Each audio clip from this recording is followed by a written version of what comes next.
প্রশ্ন। আসসালামু আলাইকুম শেখ। ওয়ালাইকুম সালাম রহমতুল্লাহ। পালক সন্তানকে যদি কোনো মা তার দুধ পান করান তাহলে কি সে তার সম্পদের ওয়ারিস হবে? জাযাকুমুল্লাহ খাইরান।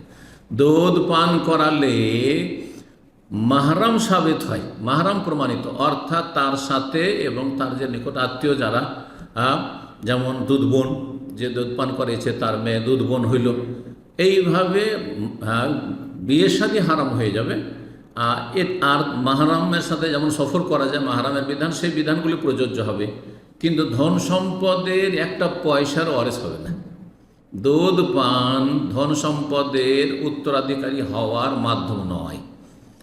ধন সম্পদের ভাগ পাওয়ার জন্য হয় বংশীয় সম্পর্ক থাকতে হবে, আর না হলে বৈবাহিক সম্পর্ক থাকতে হবে। বংশীয় সম্পর্ক না হয় বাপের,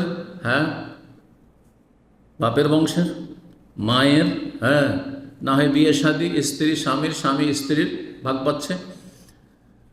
আর আরেকটি আছে যেটা হচ্ছে ওয়ালা। ওয়ালা মানে হচ্ছে ওয়ালাউল আতাকা, যদি গোলাম আজাদ করে। সে মশলা আজকাল প্রয়োজন নেই, কারণ গোলামের যুগ নেই।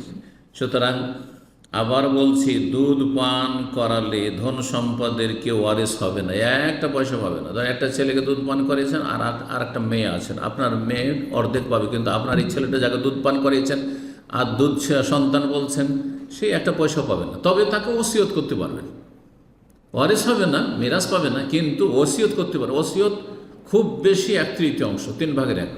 তাহলে একটা মেয়ে ধরেন আছে অর্ধেক, 2 মেয়ে আছে 2/3, কিন্তু একটা ছেলেকে দুধ পান করিয়েছেন, আর দুধ পান করার বয়সে 2 বছরের ভিতরে হইতে হবে, যখন মূল খাদ্য হচ্ছে তার দুধ, তো সে কোনো কিছুর ওয়ারিস হবে না। তবে তাকে ওসিয়ত করতে পারবেন, যেমন অন্যদেরকে ওসিয়ত করতে পারবেন।